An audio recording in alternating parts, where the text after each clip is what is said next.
Hi everyone. So in part 1 of this case study series, we learned to charge any amount on a card, right? And then in part 2, we learned to generate invoices, so we can send that to people and charge the amount. Those are two very strong foundations on which we will build today for part 3, where we will create advanced invoices. And basically we will add line items, so you can add as many products as you want to an invoice. So let's start by creating a new object, line items, that will require a few fields, product name, a quantity, a cost for each unit, and then a total price, right? And then we'll need one new relationship here. One invoice will have many line items. And again, that invoice object is coming from part 2 of this case study series. So if you don't have it on your account, go watch part 2 again. So now we can edit our invoice object and add a few fields there. Complex invoice total, a rollout field that will let us get the total from all the line items. And then we will need a new invoice status, charge complex invoice. And this is mostly to separate it from what we built in part 2. So you may not need it.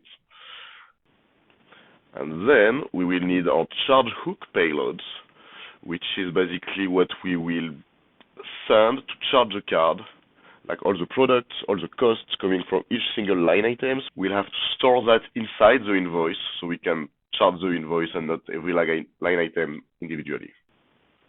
So first we will create a new page called Create Complex Invoice.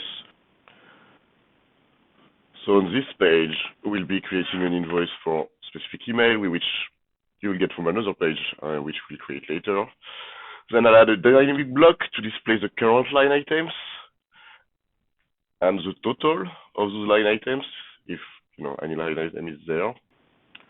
To do this, you can import the design from the invoice from part 2, or you can just recreate it. Really, it's pretty basic design. Then we'll need our form to add the line items, right? So in there, all our fields will go: product name, quantity, cost of 1 unit. And then we'll have the total, which we'll do using our calc shortcut. And on form submit, we just reload the page. Also, we'll have our unique ID field to identify which invoice we are adding a line item to. And finally, at the bottom, we can just add a block to send the invoice when it's ready, right? So what it will do is move the invoice status to awaiting payments.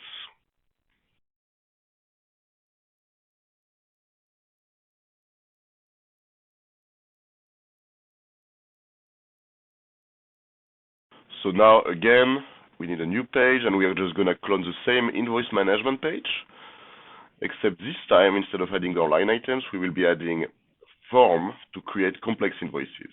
And here we just need like the email field to set the parents, and a hidden field also to set the invoice to draft, to avoid it getting into other automations, right? And then it will go to the page we just created before. And on that page we created before, then we identify this invoice that we just created now. And that's it really. Now we need to edit our thank you page again, like the page they get to when we charge them.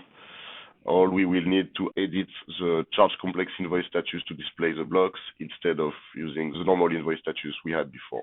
And that's really the only change here, setting this charge complex invoice status. Okay, now we can move to our actual invoice page, the one that we send to clients. And so we will clone our invoice page. Design-wise, everything stays the same really, except we will add a block with our different line items, right? And those will be dynamic blocks. And then we get the total now from the complex invoice rollout field. But after that, clicking on Pay Now will just lead to the same payment form, and then the same thank you page, except we now set the invoice status to charge complex invoice instead of the old invoice one. It's all the same from there. Like, they will go to a page, they will give us their card, and so on and so forth. Then once we have done that, we can do the same and clone it for the PDF version of the invoice. And this is really something you can skip if you're using Ontraport invoices, because as you will see later, we are just going to charge the exact same product that you entered.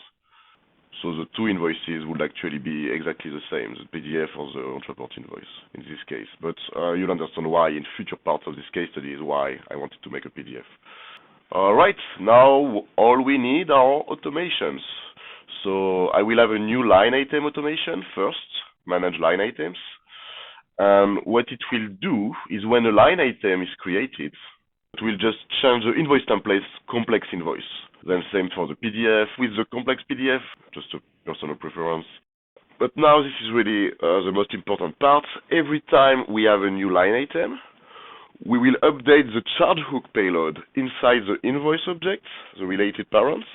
We will update it with the current content of the field plus the new line item information. And this way, as we add 10 line items to our invoice, we will just fill up this field with the proper information so we can build this charge product with our ClickFix webhook. And then from there, all we have to do is clone our invoice management automation from the contacts, name it complex invoice automation. We will trigger from the charge complex invoice status instead of the old one. And now we will use our charge hook payload field to charge the transaction. And then everything is the same really, except we get the PDF from the complex PDF. We only use the charge complex invoice status, but otherwise everything is the same as part 2. So there you have it. You're able to generate invoices from products that didn't exist before, even if you wanted to, and let people pay you for it. I hope you enjoy this series, and I'll see you next week.